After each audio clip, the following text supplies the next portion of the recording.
Ja moje meno je Lutovúc a vítam vás pri novom videjku. Stal sa mi taký nechutný film, že kúpil som si 2 konzervy mandariny v Kauflande, jednu som otvoril, z jednou úplne pohodička bola. A tá druhá, ty kokot, otvoril som to, ne, a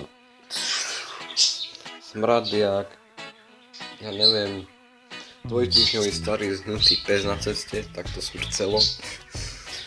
A tak som otvoril okno a pekne to poputovalo dole. Neviem, či to uvidíte takto, ale...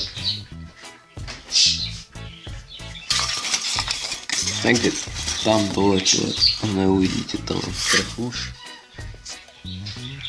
Škoda. Pretože rozhybaná plechovka na chodníku na našom a čo sa s tým budeme iba. Však keď to smrdí, tak...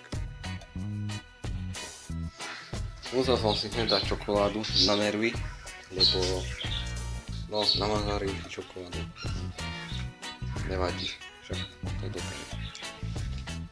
A ponaučenie z tohto videjka vyplýva také, že pozorne si pozerajte dátum spotreby na všetkom, čo kupujete, neviete odkedy to tam je, môže to byť staré a aj to sa stáva.